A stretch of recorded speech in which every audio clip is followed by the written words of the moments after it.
5 reasons more people aren't buying Bitcoin. More people aren't buying Bitcoin for a few simple and stupid reasons. Not understanding what it is. Fear.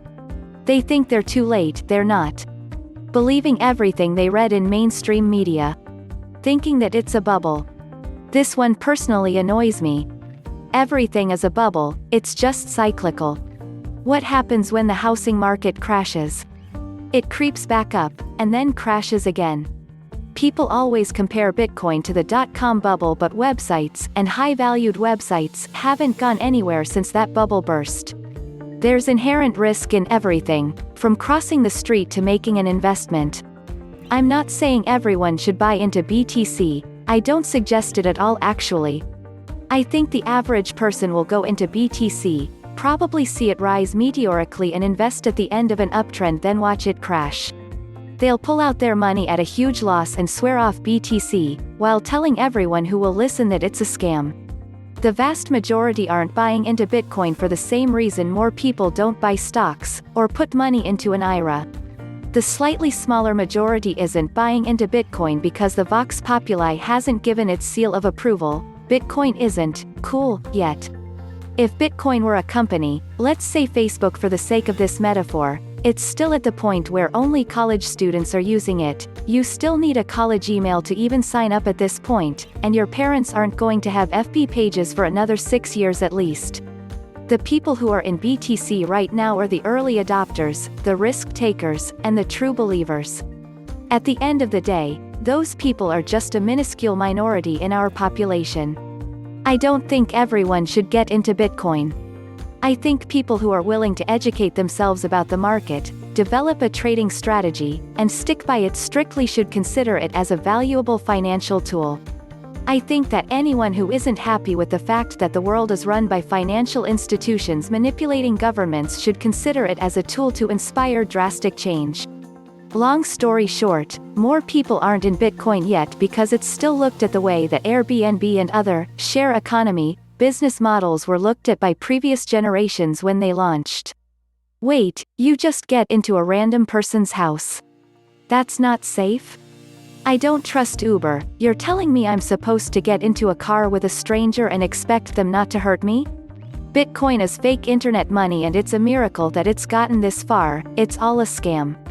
Reported this week by the New York Times, 20% of the existing 18.5 million bitcoins mined to date have been lost by users who forgot passwords or lost their cold storage devices, e.g. external drives, that held their assets. There are currently 11 wallets without outbound payments since 2014, holding a total of 273,182 BTC. As soon as one of these whales, large holders, sell their bitcoins, the price will decline firmly. It happened before. This will trigger bots to sell more, plummeting the rates even more. Some of these wallets might be inaccessible. Or the holders are waiting for the right moment to manipulate the rates. Another example, our government is spending without limits and printing more and more money. They can't print enough, now they want to remove cash and go entirely digitally. Of course they can go to bitcoins, it's a limited supply. As a country, you need a currency that you can manipulate. Of course we've all experienced in 2008 what happens when you give money to other people like bankers and the stock market. This is what happens when you give your money to strangers. He doesn't know your face, what does he care? But she will take a commission whether wins or loses in the stock market, government regulations or fraud. These are just a few issues that the average traditional investor has to contend with when trying to add cryptocurrency to their portfolio. I'm sure there are many more. Bitcoin is hard to buy. There are too many, no-name, exchanges for the average investor to perform any reasonable due diligence. Additionally, unlike traditional investments, the exchange doubles as the brokerage. Communication with exchanges is nearly exclusively limited to email through customer support tickets. Not so for traditional investments. Walk into a local Charles Schwab branch. Or call Merrill Lynch and speak to an account manager. Transferring fiat currency may take a week or more. Many exchanges limit the deposit amounts and require necessary verification. Yet an investor can open a brokerage account, deposit $50,000 and begin buying, selling stocks in a day or two. Bitcoin is hard to safeguard. Investors don't have to move stock or gold options to offline storage. Why Bitcoin? Additional risk outside of the actual investment is a red flag. Okay, a smart investor want to move Bitcoin off the exchange. But how? Most won't understand digital wallets and how to set them up. The learning curve is still too steep. Lost access equals lost investment. With traditional investment vehicles, there is still some recourse to regain access. Bitcoin is hard to liquidate. Bitcoin riches. Time to cash out. Seems straightforward. However, exchanges limit the amount of fiat an individual can withdraw daily, monthly, annual, which is contrary to most traditional investor experience. Sell stock, profit $100,000 and wire transfer to a bank account. No questions asked. Build it and they will come. Despite the hype around digital currency, my belief is that mainstream adoption is still some time away. But once exchanges and traditional brokerages ease these bottlenecks, we'll see mass adoption and a massive amount of money pouring into cryptocurrency.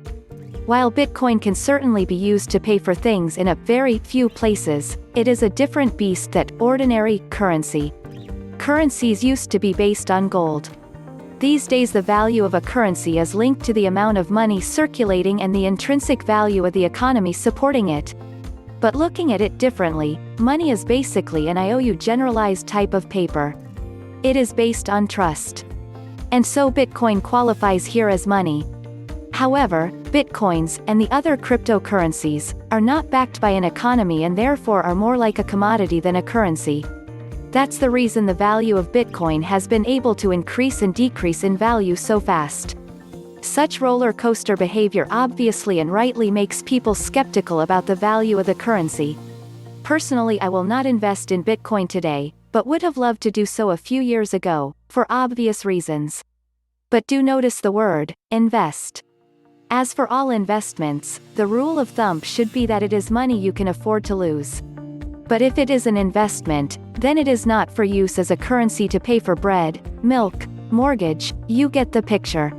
So people primarily don't buy Bitcoins because they consider it too risky. Then they probably also don't buy Bitcoins because they have heard that it is linked to all sorts of online crimes, illegal drugs, guns for hire, ransomware, and this makes a lot of people, let's say, uneasy about the trust you can have in it. In a world where financial institutions are required by regulators to know you actually quite well, it's a question of time before Bitcoins will be either outlawed or supervised by central banks. Even regulatory oversight will put immense pressure on the value of Bitcoins because the intrinsic value is zero, yes, zero. And who wants to pay premium for something that is intrinsically worthless?